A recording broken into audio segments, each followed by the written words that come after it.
Here's more wrestling news for January 12th, 2026. Your headlines for this afternoon include SmackDown finish sparks major concern about Jacob Fatu's return plans.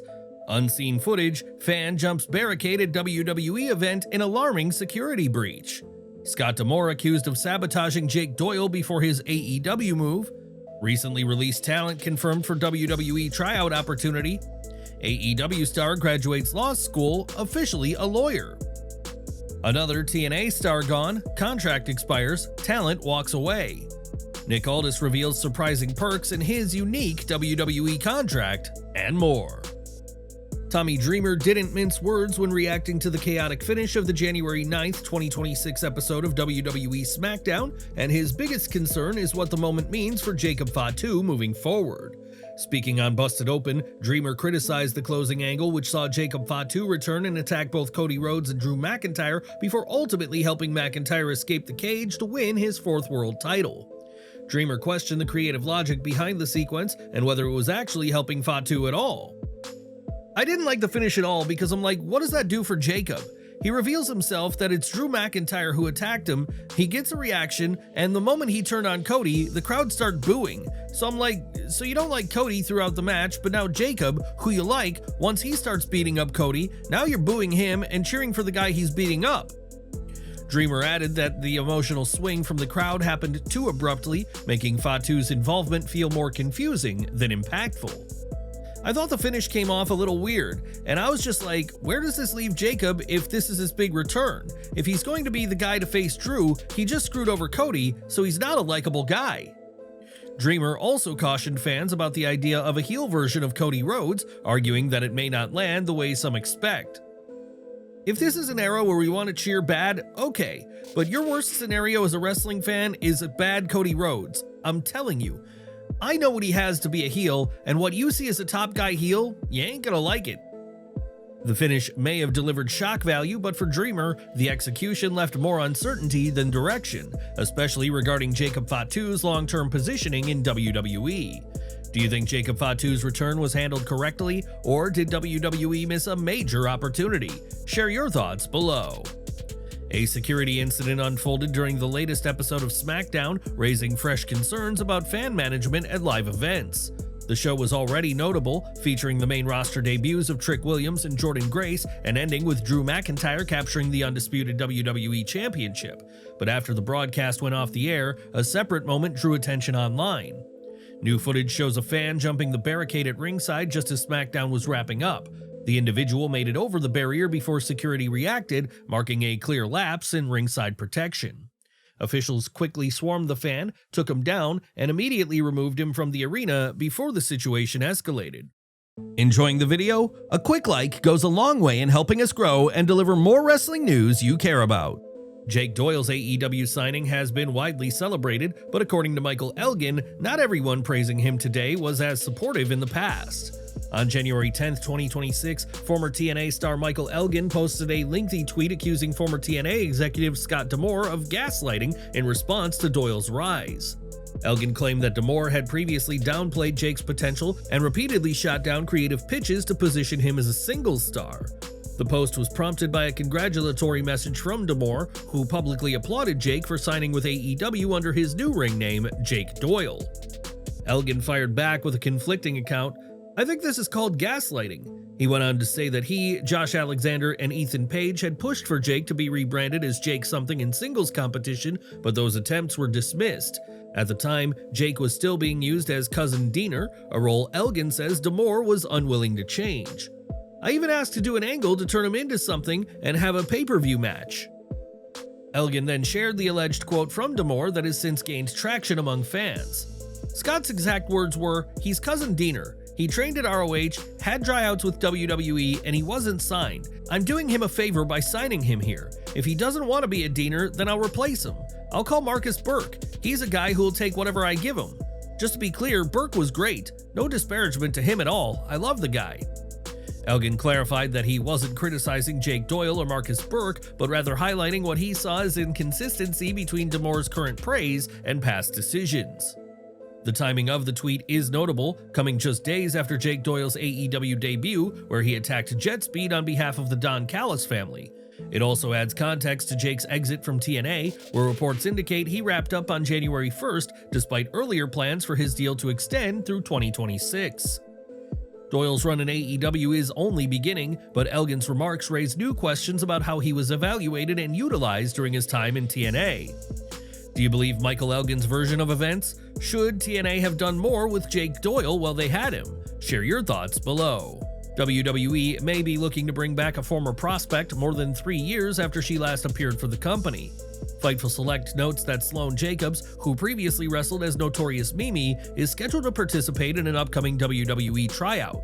If she does return, it would come 1,167 days after her initial release, marking a full circle moment for the 21-year-old performer. The tryout doesn't guarantee a contract, but it does signal renewed interest from WWE. Jacobs' first run with the company came in 2022, where she competed on NXT and Level Up, facing talents such as Roxanne Perez and Nikita Lyons. She was released that November and went on to stay active across the independent scene, working for promotions like ROH, MLW, and most recently Greektown Pro Wrestling in Canada this past December. She also gained wider visibility through her role in the Apple TV series Monster Factory, which documented her training and development inside one of wrestling's most respected academies.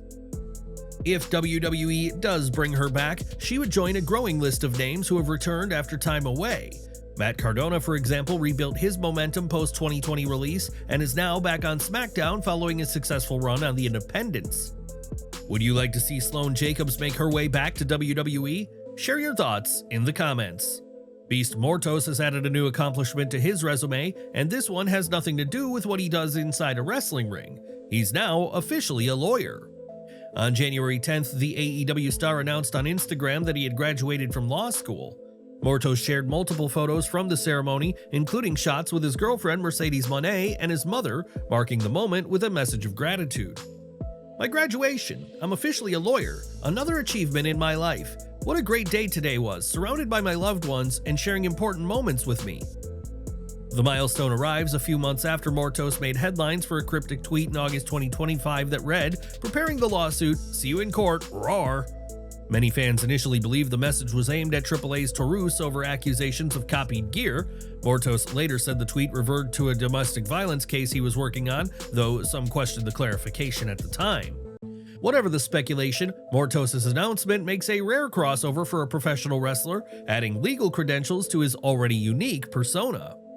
What do you make of Beast Mortos' latest achievement? Could his real-life legal skills translate into an on-screen courtroom-style promo? Share your thoughts below. Killer Kelly is officially finished with TNA, a development that largely slipped under the radar until now. According to Fightful Select, Kelly's contract quietly expired at the end of December, confirming what many fans suspected after she vanished from television during the second half of 2025. There are currently no creative plans for her return, marking a low-profile conclusion to a run that featured momentum shifts, pauses, and a hard-fought comeback. Sources noted that her final appearances came during the TNA El Paso tapings, where she worked matches putting over Myla Grace and The Inspiration. Before her absence, she had also been teaming with Rosemary, but was gradually phased out of storylines. Kelly's exit officially closes out a contract that had already been extended due to her maternity leave in 2024. Her deal was originally set to end in August 2025, but TNA added several months to compensate for the time she spent away. During that period, Kelly addressed fans' concerns about her disappearance, citing the toll of her previous match. I've got a bunch of people asking, Kelly just came back, why isn't she on TV? Well, that chain match took a toll on me, physically and emotionally, but I'll be back very soon, just need a little time to regroup. TNA is currently navigating several expiring contracts, and Killer Kelly is now officially among the names no longer with the company. Do you think TNA mishandled Killer Kelly's potential? Should she have been positioned for something bigger before her exit? Share your thoughts in the comments. Nick Aldis never set out to become an authority figure in WWE, but the offer he received made the decision far too good to turn down. During an appearance on the Keepin' It 100 podcast, Aldis revealed that WWE presented him with a unique arrangement when he joined the company in 2023, two separate contracts, one as an on-screen talent and another as a full-time employee producer. The combination provided him with rare long-term stability in an industry where job security is often unpredictable.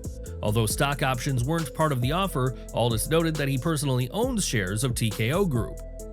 It was two contracts. It was a talent contract and an employee contract as a producer, Aldis explained.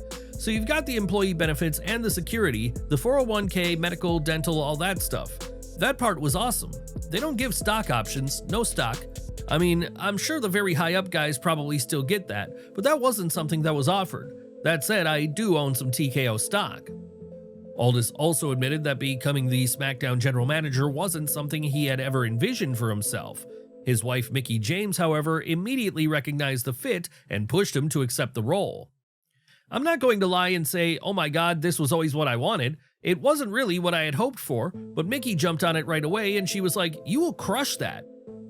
Aldis first joined WWE as a producer in August 2023 before officially stepping into the SmackDown GM position on October 13th of that year. Since then, he's blended on-screen authority with behind-the-scenes responsibilities, developing into one of the brand's most well-received figures.